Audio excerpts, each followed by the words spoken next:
মহা অষ্টমীর আরো খবর জানাতে লক্ষ্মীপুর থেকে সরাসরি যুক্ত হচ্ছেন সহকর্মী পলাশ সাহা। পলাশ, কুমারী পূজার কি কি আনুষ্ঠানিকতা চলছে এবং ভক্তদের মধ্যে উচ্ছ্বাস কেমন দেখছেন আমাদের জানাবেন।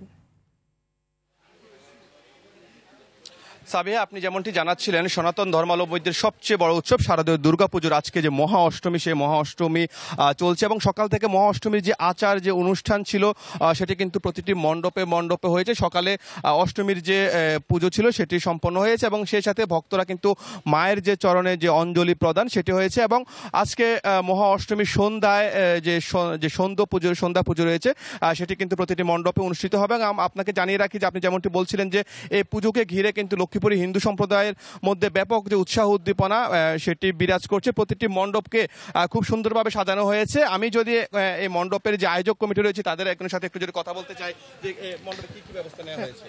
লক্ষ্মীপুর শাঁখারীপাড়ার রক্ষাকালী মন্দিরের পক্ষ থেকে সবাইকে শুভ জন্মাষ্টমীর শুভেচ্ছা এবং অভিনন্দন।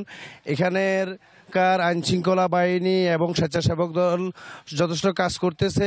আশা করি আমরা লক্ষ্মীপুর শাঁখারীপাড়া কোনো সমস্যা নাই এবং সমস্যা হবে না। আমাদের পর্যাপ্ত পরিমাণের আইনগত ব্যবস্থা এবং সবাই আছে। যেমনটি শুনছিলেন যে আসলে প্রতিটি মণ্ডপে কিন্তু আয়োজক কমিটির পক্ষ থেকে সব ধরনের যে প্রস্তুতি সেটি নেওয়া হয়েছে যেন দর্শনার্থীদের কোনো রকম যাতে সমস্যা না হয় এবং বিশেষ করে যে সন্ধ্যার পরে যে প্রতিটি মণ্ডপে দর্শনার্থীদের যে ভিড় সেটি কিন্তু বাড়ে এবং প্রতিটি মণ্ডপকে খুব সুন্দরভাবে সাজানো হয়েছে এবং মণ্ডপের আশেপাশের যে সড়কগুলো রয়েছে সেই সড়কগুলোকে কিন্তু বর্ণিল যে আলোকসজ্জা সেই আলোকসজ্জায় সাজানো হয়েছে এবং লক্ষ্মীপুরে এবছর মোট ৭৮টি যে দুর্গাপূজা মণ্ডপে পূজা অনুষ্ঠিত হবে এবং পূজাকে সুষ্ঠু, সুন্দর এবং নির্বিঘ্নে সম্পন্ন করতে জেলা পুলিশ এবং প্রশাসনের পক্ষ থেকে সব ধরনের ব্যবস্থা নেওয়া হয়েছে। সাবিহা,